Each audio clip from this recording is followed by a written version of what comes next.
안녕하십니까. 영락교회 성도 여러분. 4월 22일 목요일 말씀대로 365 시작하겠습니다. 오늘 말씀은 열왕기하 1장부터 3장까지의 말씀입니다. 오늘 말씀을 한마디로 요약하자면 후계자라고 이야기할 수 있습니다. 왜냐하면 아방의 아들인 아하시아와 요람, 엘리야의 후계자인 엘리사에 대한 스토리가 담겨져 있기 때문입니다. 먼저 아하시아를 보시자면 그는 아하방의 뒤를 쫓아서 악한 길을 걷게 됩니다. 온 땅에 이방의 신상을 세우고 악하고 음란한 행동을 하게 되죠. 그런 그가 사마리아 다락 난간에서 큰 병을 얻게 됩니다. 그리고 그 사실을 하나님께 아뢰고 치료받는 것이 아니라 에고론의 신 바알세북에게 여쭤보고 그 병을 낫고자 합니다. 하나님은 진노하셔서 그에게 이렇게 말씀하십니다. 너가 침상에서 일어나지 못하리라. 너는 그 침상 가운데서 죽게 될 것이다 라고 말씀하십니다. 그리고 그 예언대로 아하시아 왕은 일어나지 못한 채 자신의 자리에서 죽게 됩니다. 이렇게 아하시아 왕이 죽고 아방의 또 다른 아들인 요람이 왕이 됩니다. 그 당시에는 이스라엘을 배반한 모압이 있었는데 이들을 치기 위해서 남유다와 북이스라엘이 연합군을 이루게 됩니다. 그리고 전쟁에 들어가기 전 선지자를 청하여서 이 전쟁을 어떻게 해야 할지 그리고 승리할 수 있을지를 여쭤보게 됩니다. 이에 엘리야의 후계자인 엘리사가 찾아와서 이들에게 말씀하십니다. 검은 고를 타면서 예언하시는데 그 말씀이 골짜기에 개천을 파라라는 것이죠. 그리고 이들은 그 말씀 그대로 순종하여서 골짜기에 개천을 파게 이릅니다. 다음날 모압의 병사가 해가 물에 비쳐서 이 모든 개천에 있던 것을 물이 아닌 피로 착각하게 됩니다. 그리고 이들이 서로 싸워서 죽게 되었구나라고 착각하게 되는 것이죠. 남유다, 북이스라엘 연합군은 이 방심한 틈을 타서 전쟁에서 승리를 하게 됩니다. 결국 연합군의 승리로 인하여서 이들이 살아 돌아가게 되는 것이죠. 시대는 흐르고 사람은 세워지기 마련입니다.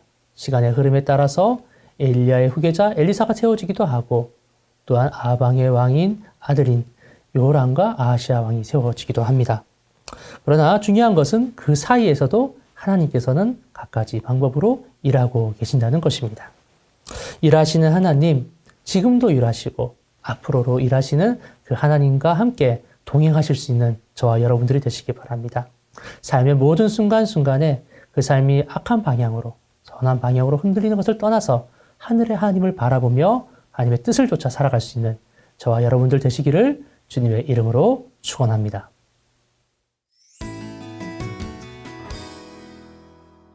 안녕하십니까. 4월 22일 목요일이 되었습니다. 오늘은 열왕기하 2장 9절을 함께 읽도록 하겠습니다. 건놈의 엘리야가 엘리사에게 이르되 나를 네게서 데려감을 당하기 전에 내가 네게 어떻게 할지를 구하라. 엘리사가 이르되 당신의 성령이 하시는 역사가 갑절이나 내게 있게 하소서 하는지라. 아멘. 엘리야는 구약 성경에서 대단한 영적 거목이었다고 하겠습니다. 예수님께서 변화산에서 그 형체가 변화되셨을 때 모세와 함께 나타났던 인물이 엘리야입니다. 흔히 모세는 율법의 대표라고 설명하고 엘리야는 선지자들의 대표다라고 설명을 합니다. 이 엘리야는 우상 숭배가 크게 달했던, 그리고 왕과 왕비가 의로운 사람 나봇에게 누명을 씌워서 돌로 쳐서 죽이고 포도원을 강탈하던 무법의 세상에서 하나님의 뜻을 전했던 선지자입니다. 그는 정말 그 어두운 세상에 한 줄기 빛을 밝혔던 하나님의 사람이라고 할 수가 있겠습니다. 갈멜산에 가보면 엘리야가 칼을 들고 서 있는 동상이 있지요.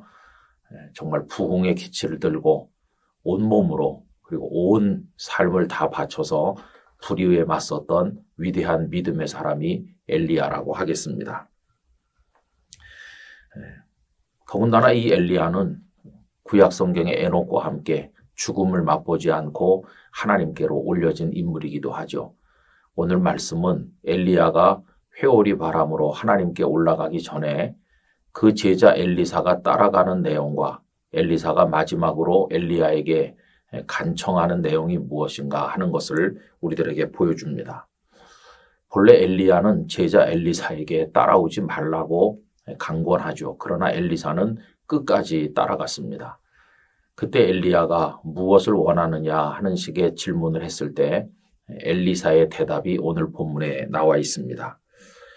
다시 한번 읽어보겠습니다. 건너매 엘리야가 엘리사에게 이르되 나를 네게서 데려감을 당하기 전에 내가 네게 어떻게 할지를 구하라. 엘리사가 이르되 당신의 성령이 하시는 역사가 갑절이나 내게 있게 하소서 하는지라. 엘리야에게 하나님의 영이 강력하게 역사했는데 자신에게는 갑절로 역사해 주시기를 원한다고 하는 간절한 요청이었습니다. 여러분, 엘리사는 정확히 잘 알고 있었습니다. 그 캄캄하고 어두운 죄악의 세상에서 하나님의 뜻을 밝히고 부흥의 기치를 높이 들기 위해서는 그 어떤 것도 필요가 없고 하나님의 성령님께서 강력하게 역사해 주시는 것만이 필요하다는 것을 그는 꿰뚫고 있었습니다. 여러분, 나중에 보시면 이 엘리사에게 하나님의 성령께서 강력하게 역사하셔서 그 북왕국 이스라엘의 악한 왕들도 의지할 만큼 그는 영적으로 자신의 역할을 잘 감당하였음을 볼 수 있지 않습니까? 여러분, 그렇습니다. 예나 지금이나 어두운 세상에서 하나님의 복음을 증거하고 부흥의 깃발을 들려면 성령님의 역사가 필수적입니다. 그동안 한국교회는 학벌이 훌륭하고 또 여러 가지 소양을 갖추고 또 출신도 아주 훌륭한 세련된 인재들을 많이 배출한 것 같습니다. 그러나 반면에 좀 거칠더라도 하나님의 영의 역사가 충만한 그런 영적 야성을 가진 인재들을 별로 배출하지를 못했다 하는 생각을 해보게 됩니다. 오늘 대한민국 사회를 밝히고 한국 교회를 다시 일으키기 위해서는 이런 영적인 강력한 역사가 필요한 것입니다.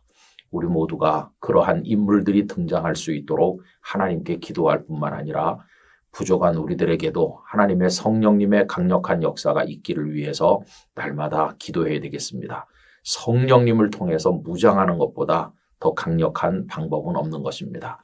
이 영상을 공유하시는 모든 분들에게 엘리사에게 임했던 성령님의 역사가 충만하기를 간절히 기대합니다. 존귀하신 아버지 하나님, 엘리사의 간청이 저희의 간청이 되게 하시고 엘리사에게 역사하셨던 성령님께서 오늘 저희들에게 역사하심으로 어두운 세상에서 부흥의 불길을 당길 수 있는 하나님의 도구가 되게 하여 주시옵소서. 하나님의 역사를 간절히 사모하오며 예수님의 이름으로 기도하옵나이다. 아멘.